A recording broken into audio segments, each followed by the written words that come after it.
pour la RADDHO, dirigé quand même pour le continent africain, la conférence mondiale. Nous avons coordonné pour l'Afrique et pour toute la diaspora noire, y compris l'Inde, la conférence mondiale contre le racisme. Et c'est nous, les Africains, qui avons permis, avec le travail de plaidoyer, quand même, d'avoir la reconnaissance de l'esclavage et de la traite négrière comme crime contre l'humanité et d'avoir le programme de Durban.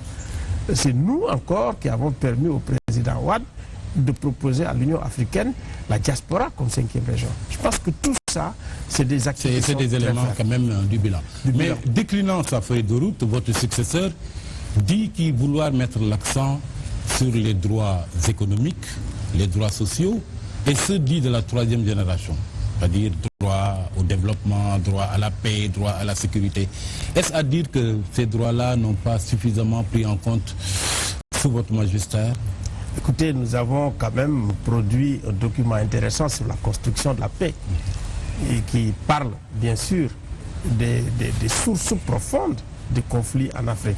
Nous avons produit un autre document sur la sécurité humaine en Afrique. Et pour vous montrer la préoccupation qu'on avait pour cela, dans ce document, il y a Pierre Sané, qui était secrétaire général d'Amnesty International, qui a produit pour nous un thème sur l'extrême pauvreté comme violation des droits de l'homme. Donc, quand on a une approche sécurité humaine, c'est une approche holistique, c'est une approche globale, c'est une approche nouvelle qui montre effectivement qu'il y a une interdépendance des droits humains. Les droits humains sont inaliénables, sont indissociables. Ça également, c'est la conférence mondiale de Vienne. Et nous n'avons pas arrêté de fonctionner sur ça. Et je vous donne un exemple. Aujourd'hui, l'extrême pauvreté constitue pour certains États africains même un problème de sécurité nationale. Parce que quand vous libérez ces espaces, où vous laissez les pauvres à eux-mêmes, mais c'est d'autres acteurs qui viennent les prendre en charge. Et on a vu au Mali les narcotrafiquants, on a vu également les djihadistes. Ça a été quand même un cocktail auquel n'a pas pu résister l'État malien. On a vu en Guinée-Bissau ça. On parle vraiment d'État narcotrafiquant. On a beaucoup travaillé sur la Guinée-Bissau. Et en 1993, je vous assure, on disait dans une conférence avec tous les acteurs de la Guinée-Bissau, attention, si la communauté internationale n'intervient pas en Guinée-Bissau, on aura ou Al-Qaïda ou les narcotrafiquants. Et on a eu les narcotrafiquants. En 1993, nous lancions cette alerte déjà en disant mais un État ne peut pas rester comme ça, sans moyens, vide. Et aujourd'hui, de 1990 à maintenant, franchement, il y a beaucoup de bombes à retardement dans la sous-région. Nous avons également aujourd'hui des États véritablement gangrénés. Et si effectivement nous ne procédons pas à un inventaire, si nous ne procédons pas à un diagnostic, et je dis un diagnostic qui soit consensuel, un diagnostic dont les résultats sont largement partagés, vraiment des problèmes qui nous assaillent en Afrique de l'Ouest, il est évident. Problème de développement, problème lié à la paix, problème lié à la sécurité. Beaucoup de crises. Crise de la démocratie, crise de la représentation, crise du leadership, crise économique et sociale. Et en toile de fond, il y a la crise du capitalisme financier mondial. On l'a vu avec ce qui s'est passé aux États-Unis avec la crise de subprime dans les années 2007-2008, avec la faillite de Lehman Brothers, avec les problèmes qu'on a eus. On le voit aujourd'hui en Europe, avec beaucoup de pays comme la Grèce, comme l'Espagne, comme le Portugal, comme l'Italie et comme la France. Et aujourd'hui, les gens n'arrivent pas à trouver la potion magique. Ça veut dire quoi? Ça veut dire qu'on vient de quitter un siècle et on va vers un autre siècle dont nous n'arrivons pas encore à percevoir comment nous adapter au plan de la gouvernance. Parce que dans le domaine de la gouvernance politique et de la corruption, et même dans le domaine des violations des droits de l'homme, ce n'est pas seulement l'Afrique, le continent africain. Tous les continents sont concernés par les violations des droits de l'homme. Parce qu'il y a l'affaire Snowden, qui est quand même une très grosse affaire aujourd'hui de violation des libertés profondes. Il y a Guantanamo, qui est également une très grosse affaire. C'est chez les Américains. Aujourd'hui, quand on parle également de corruption, vous avez quand même le président d'Espagne aujourd'hui, vous avez quand même de grosses pointures en Europe, l'affaire Cahuzac, etc. Donc, on est dans un monde aujourd'hui qui se cherche. Et si les Africains ne font pas comme les Européens, d'avoir des boîtes à outils, d'avoir des réservoirs d'idées, d'avoir des think tanks pour réfléchir sur comment nous allons nous adapter à ces situations, comment trouver des solutions communes, franchement, on va vers le mur, on va vers l'impasse. C'est pour ça que quand il y a les crises, nous avons tout de suite commencé à travailler, parce qu'on a été sur le terrain de toutes les crises. Et finalement, tout cela, c'est de cette situation que va hériter votre successeur. Mais on avait commencé à le dire tout à l'heure, à l'entame de cette émission, en tant que secrétaire général ou secrétaire exécutif de la RADDHO, vous avez eu à jouer un rôle éminemment important à la veille de la présidentielle 2012. Et il y a votre rôle dans la médiation d'Obasanjo qui avait été particulièrement critiqué par une partie de la classe politique qui semblait vous reprocher un peu d'avoir voulu influencer le médiateur dans le sens d'un report du scrutin. Alors expliquez-nous ce qui s'est vraiment passé à ce moment-là. Je n'ai jamais, je vous le dis, jamais négocié avec Obasanjo un report ou quoi que ce soit. Vous savez, Obasanjo, quand on nous a... Moi j'étais chez Dansoko, et c'est Pierre Goudiaby Atepa qui vient nous trouver tous les deux là-bas pour dire Obasanjo voulait parler au M23. Et quand il nous a convoqués, vous savez, je suis quand même avec un homme qui a une expérience politique extraordinaire, Ahmad Dansoko, qui est d'une productivité énorme. Il me dit, Alioune, il faut demander à tout le monde d'y aller. Et c'est comme ça qu'on a demandé, franchement, à tous les membres du M23, on était invités tel jour, telle heure, on est parti. Ensemble. On a vu Obasanjo. Il nous a parlé. Et Obasanjo a confectionné un document après avoir discuté avec le président Awad. Difficilement et tard le soir. Madické est venu prendre sa feuille pour le président Awad. Je suis venu prendre pour le M23. Et quand nous avons pris les documents, la presse a commencé à parler. J'ai dit, moi je ne m'exprime pas. Je n'ai rien à dire. C'est comme si j'avais une boîte à lettres et je suis parti. J'ai retrouvé les gens pour qu'on discute de ce document. Tous. Et qu'est-ce qu'il y avait dans le document principalement? Le document, c'était les propositions, effectivement, de report de l'élection de Obasanjo. Je vais vous étonner en vous disant que quelques rares dont je suis et le président Ahmad Dansoko étaient contre le report pour qu'on aille vers les élections. Et je l'ai dit. Et j'ai même fait du lobbying avec Djamil. Je l'ai sorti, j'ai dit, il faut qu'on aille aux élections. Baratal. Donc c'est à tort qu'on a pensé que vous étiez pour le report. Moi, je ne sais pas ce qui s'est passé. Je le prends comme un complot. Et comme la plus grande injustice que je n'ai jamais vécue. Parce que, franchement, j'ai participé à la résolution de beaucoup de crises en Afrique. Et même je suis une des personnes ressources de la CEDEAO et même de l'Union africaine sur ça. Même quand ils confectionnent des modèles pour travailler sur une division sur la médiation ou la division politique, souvent je suis invité parmi les tout petits, les petits groupes qui sont contribués en Guinée-Bissau, en Guinée-Conakry, au Mali, en Côte d'Ivoire, au Niger. Franchement, je ne peux pas quand même manquer d'expérience ou être un cave au point de faire certaines erreurs. Et je connais le Sénégal où, effectivement, quand je marche sur des œufs. Je ne me permets même pas.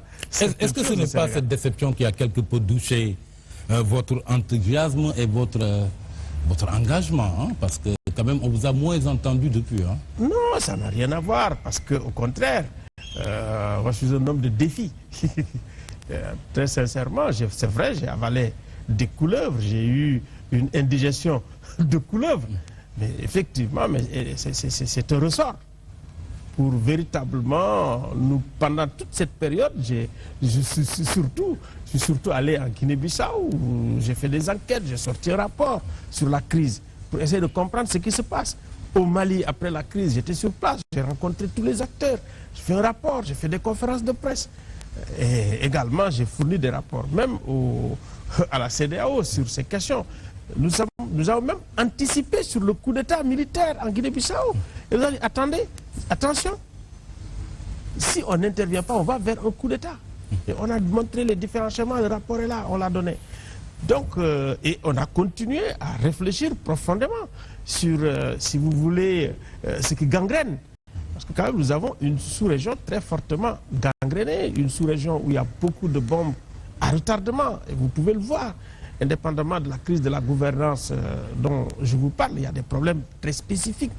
Le problème de la drogue, le problème des armes légères, le problème également du piratage. En mer maintenant, on n'en parle pas beaucoup, mais du côté du golfe du Bénin, ça a commencé. Ce qui se passe sur la corne de l'Afrique vient ici.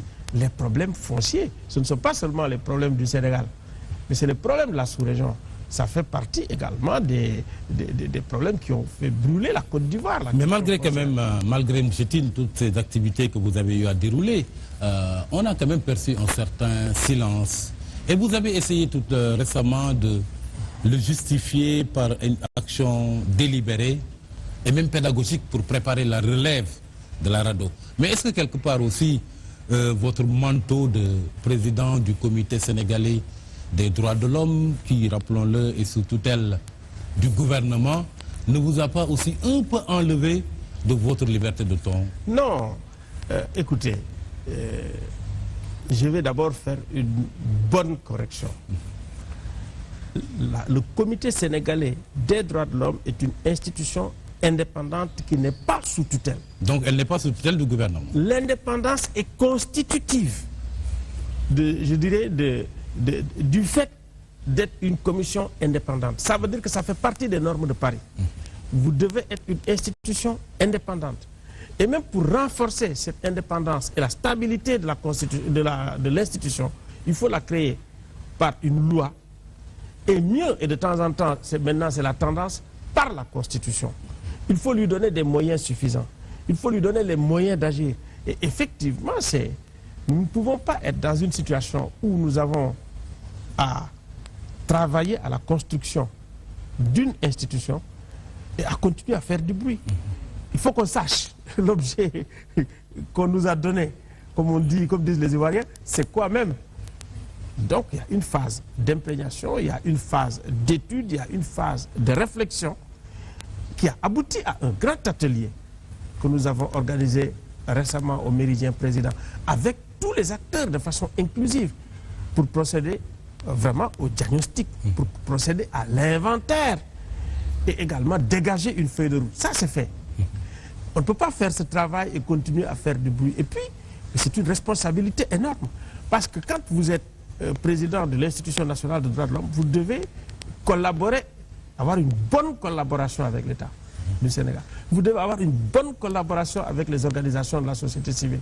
Vous devez être, du point de vue, si vous voulez, d'un organe d'interface entre la société civile, entre l'État et, bien sûr, les populations, être très efficace.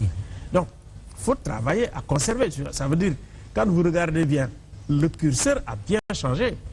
Alors, donc, avec les nouvelles fonctions, il faut s'adapter à tout ça. Donc, c'est ça qui explique effectivement qu'on ne parle pas. Mais ça ne veut pas dire qu'on ne règle pas des problèmes.